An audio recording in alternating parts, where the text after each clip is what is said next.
let's get this right out of the way. I know, but badass bad guy.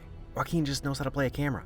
And to me, those aren't tears of torment, they're tears of self-realization of his dreams coming true. Hey, Mr. Franklin, buddy. Come on. Glow is good. So are comic book movies.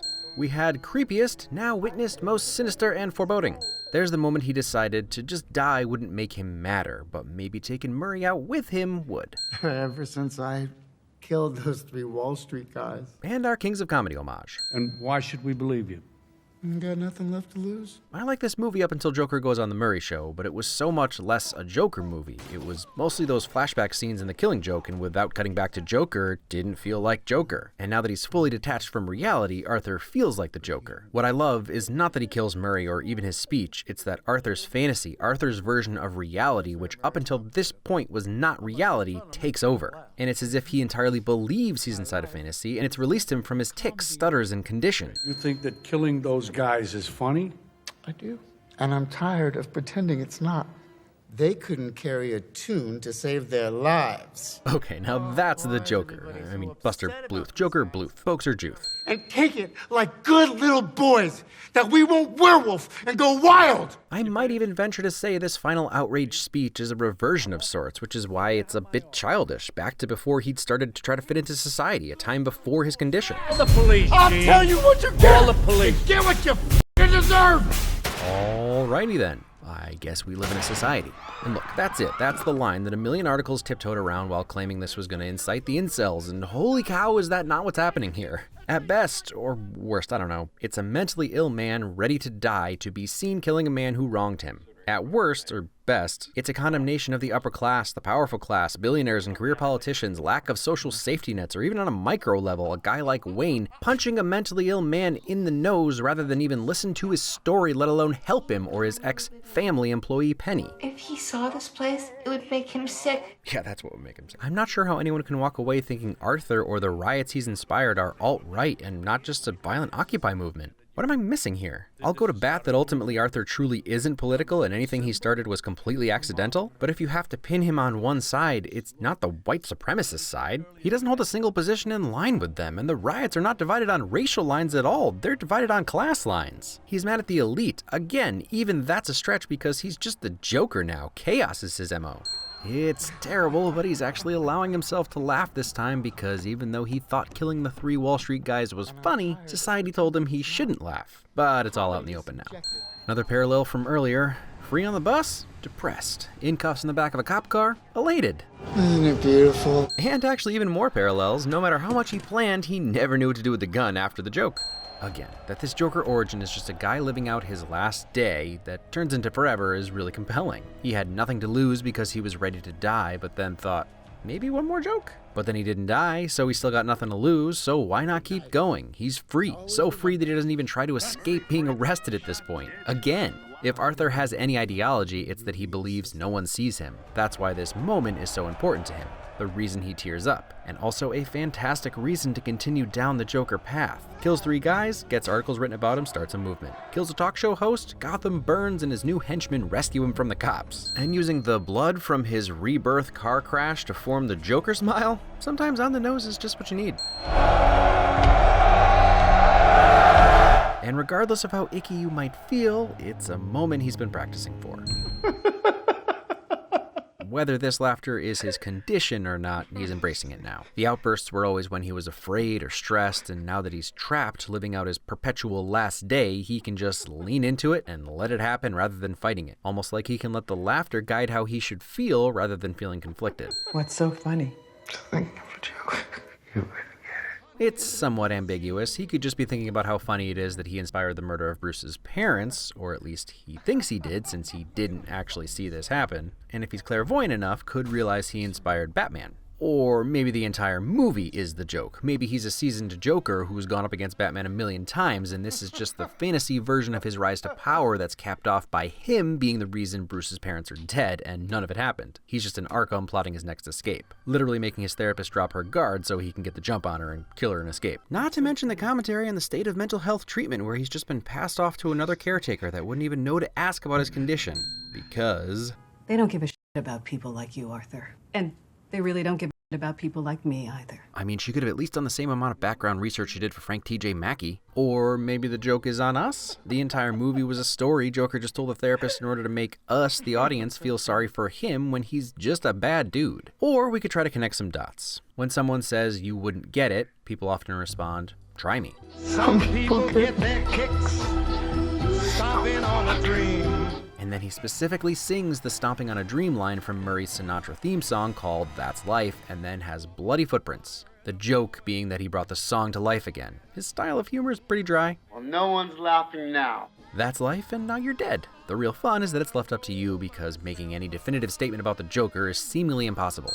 I already covered it, but just to reiterate, the idea that a movie like Joker would inspire mass shootings or any kind of violence is dumb sensationalism from people/sites looking for clicks and quotes. It isn't supported by any of the numerous studies done on the topic, and we all need to stop megaphoning it. In fact, the only connection ever found has been a reduction in violent acts because if people are at the movie theater, they're less likely to go violencing. Doesn't even matter what the movie is about. Movies, music, and video games don't make people more violent. And even beyond that, Arthur doesn't kill because the system mistreated him. He kills because They were awful.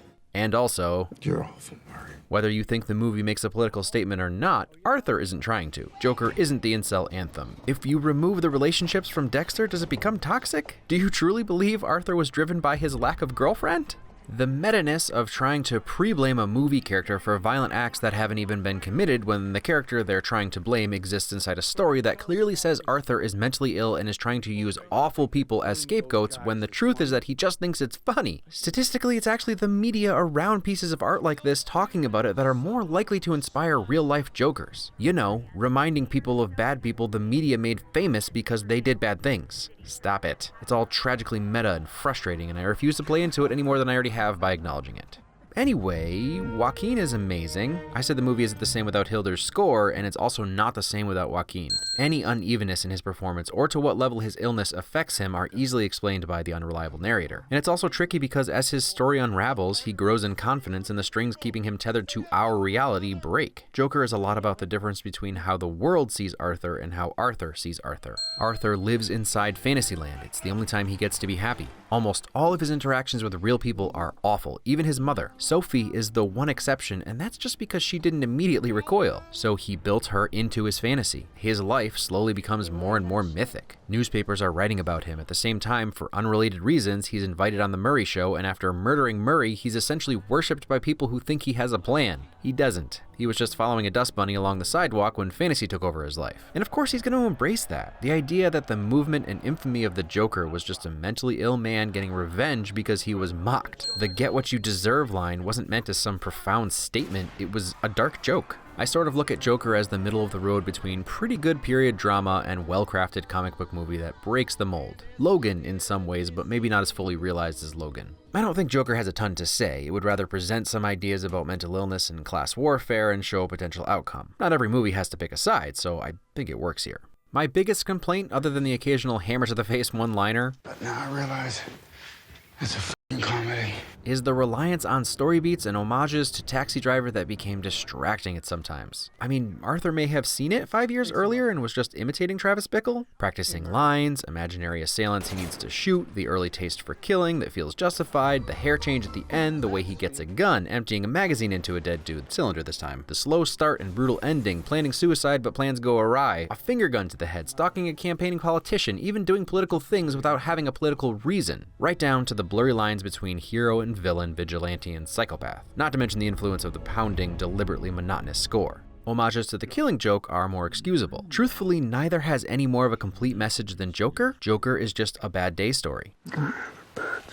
How far can you push people before they snap? Travis had a line, Jim Gordon has a line, but we specifically didn't see it in The Killing Joke. Arthur clearly had a line. And I'm not about to pretend like Joker handles its portrayal of mental illness well at all. Sadly, that's not a Joker problem, it's a comic book problem, so I didn't expect them to reinvent the wheel. Every Joker from Nicholson to Ledger to Leto all had some form of mental illness. But we're cool with a billionaire in a batsuit punching them in the face really hard and then sending them to an insane asylum/prison where they receive no help because comics? To be fair, Bats straight up murdered Nicholson, so there's that.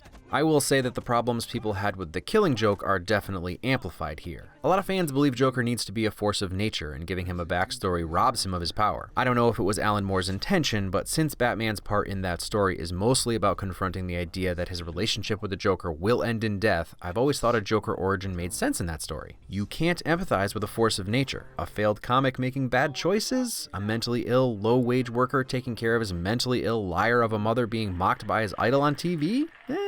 As far as whether she's a liar or not, there's some evidence to suggest that Thomas is Arthur's dad. Penny has that picture Thomas wrote on the back of, and it's a little strange that he knew Arthur was adopted if he wasn't intimately involved in Penny's life, and really did plant the papers and story, and maybe even got her committed. Like I said in part 1, the fun is that we don't know. We don't need to know. It could all be inside Arthur's head anyway. Reception to this movie was super divisive, and I totally get why not everyone loves it. And even I understand why it made you nervous, even if I don't agree with the reasoning. However, there's something I've been slowly learning about critics and general audience members alike. This will sound strange coming from me, but every movie has a slew of problems from the overt to the minuscule. Flawless movies don't exist, and whether those flaws bother us depends in large part to how we feel about the movie. There's a razor-thin line between masterpiece and schlocky try-hard nonsense, and the line can shift based on our emotions. Every single movie will fall apart when you start picking it apart objectively. I'm not joking. Lord of the Rings is full of plot contrivance, plot convenience, characters acting like aliens, and often just plain hot nonsense on more than one occasion. They are still masterpiece films. Taxi Driver itself exists in an alternate reality 1970s New York. The dialogue from 40, 50, 60 years ago in general was always painfully unrealistic. An insomniac mentally ill cabbie builds a quick-release sleeve gun contraption in an afternoon. And then we have Scorsese, who never doesn't use narration, the one universally agreed writing crutch we all know you can't use. But the good outweighs the bad. It was new and inventive, and we like the way the movie made us feel. Even if you feel bad at the end, you can like that feeling. And so we let the problems slide. Or we don't even notice. Change our emotions and the problems will be all we see. And that includes social or political statements we interpret affecting our experience. This probably isn't news to anyone. Obviously, our feelings matter. It's just frustrating to watch the same exact people complain about the exact same detail in one movie and defend it in another. I'm sure I'm guilty of it as well, because the truth is, we can't completely control our emotions, and pure objectivity is pretty much impossible for humans. I guess Joker got us talking about some things, and I'm glad that the original hysteria has subsided. We'll have to wait a few decades to see where this movie lands in history. You don't always have to say something to be remembered. Next week is either going to be a re-upload with some additions to a video that keeps getting blocked in new countries every month, or a not re-upload. Both are coming in the next 2 weeks, just not sure which order.